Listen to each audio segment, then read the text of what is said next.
ఇంకోటి చేస్తారు మళ్ళీ ఇంకో రకంగా వెరైటీగా ఆలోచిస్తాం.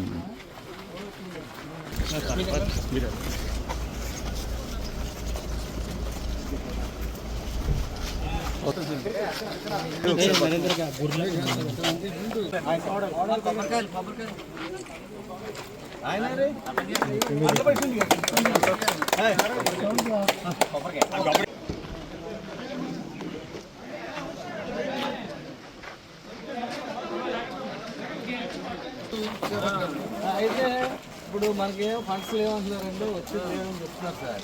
ఇంకా ఏదో దాతలు పెట్టుకుని ఒకటి క్లినిక్ సెంటర్ వేసేద్దాం. ఇది డాక్టర్ బిల్డింగ్ సార్. ఎప్పుడో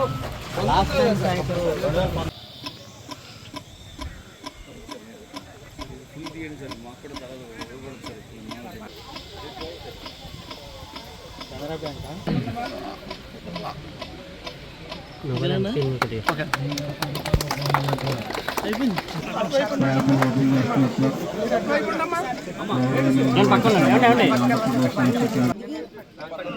అది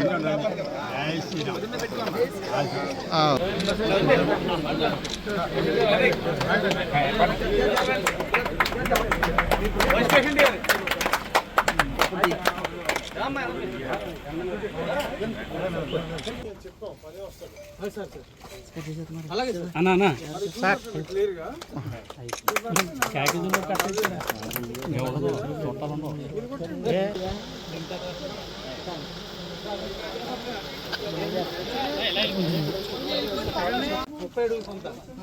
అది వెళ్తే డైరెక్ట్గా వెళ్ళిపోతాం, ఎలా తిరిగి వెళ్ళిపోతాం సార్. అదే అసలు ఆ రోడ్డు అంతే దాని గురించి అవును సార్.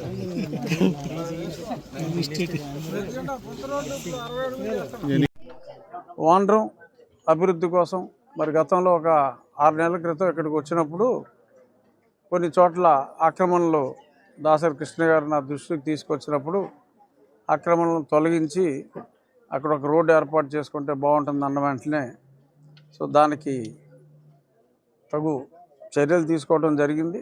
చాలా తక్కువ సమయంలోనే ఆ రోడ్డు అంతా కూడా కంప్లీట్ చేయటం 12 లక్షల రూపాయల వ్యయంతో చాలా సంతోషం. అలాగే కెనరా బ్యాంక్ వారు సత్యనారాయణ రాజు గారు మేనేజింగ్ డైరెక్టర్, కెనరా బ్యాంక్ వారిని ఇక్కడ ఉన్న నీటి సమస్య చెప్పిన తర్వాత వారు ఒక 26-27 గ్రామాల వరకు ఈ మైక్రో ఫిల్టర్స్ని ఏర్పాటు చేయడానికి వాళ్ళు ముందుకొచ్చారు. ఇంకా నా స్నేహితులు చాలామంది చాలా ప్లాంట్స్ ఇవ్వటం, అలాగే నా ఉండి ఇన్ఫ్రాస్ట్రక్చర్ నుంచి కానీ అన్నీ కలిపి అన్ని గ్రామాల్లో మనకున్న 72 గ్రామాల్లో కూడా రాబోయే 45 రోజుల నుంచి ఒక 2 నెలల లోపుగా సగం పైన కంప్లీట్ అయిపోయినాయి. రాబోయే 2 నెలల్లో ఈ గ్రామంలో ఏర్పాటు చేసిన మాదిరిగానే ప్రతి గ్రామంలో కూడా మైక్రో ఫిల్టర్ అనేది ఏర్పాటు చేయటం జరుగుతుంది. ఎక్కడా కూడా కాలువలు కలుషితం అవ్వకుండా, అది చేపల చెరువు నీరు కావచ్చు, రొయ్యల చెరువు నీరు కావచ్చు, కాలువ గట్ల మీద ఆక్రమించుకున్న ఇళ్ళ నుంచి వచ్చే ఆ మురుగు కావచ్చు, ఎటువంటి అవకాశం ఇవ్వకుండా చర్యలు తీసుకోవటం ప్రారంభించాం. ఇనీషియల్గా కొన్ని ఇబ్బందులు ఉన్నప్పటికీ ప్రజలందరూ కూడా దాన్ని అర్థం చేసుకోవటం జరిగింది. మీడియా మిత్రులు కూడా సంపూర్ణ సహకారం ఇచ్చినందువల్ల ఆ కార్యక్రమం మోరార్లెస్ విజయవంతం అయిందనే చెప్పుకోవాలి.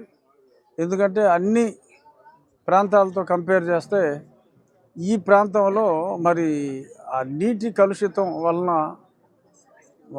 చావులు చాలా ఎక్కువగా ఉన్నాయి. ఎక్కువ మంది మృత్యువాత పడుతున్నారు. క్యాన్సర్ బారిన కూడా చాలా ఎక్కువ మంది పడుతున్నారు. ఎందుకంటే రకరకాల మరి చెరువులంటే మరి రొయ్యల్ని బతికించడానికి చాలా మందులు వాడాల్సి వస్తుంది.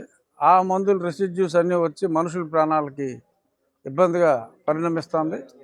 అందుకని చెప్పి ఎటువంటి నీటి కలుషితం లేకుండా ఆ చర్యలతో పాటు నీరు శుద్ధి చేయడానికి కూడా ఏదైతే బెస్ట్ ప్రాక్టీసెస్ ఉన్నాయో అవన్నీ చేయటంలో భాగంగా ఈరోజు ఇక్కడ ఈ ప్లాంట్ కూడా ఏర్పాటు చేయడం జరిగింది.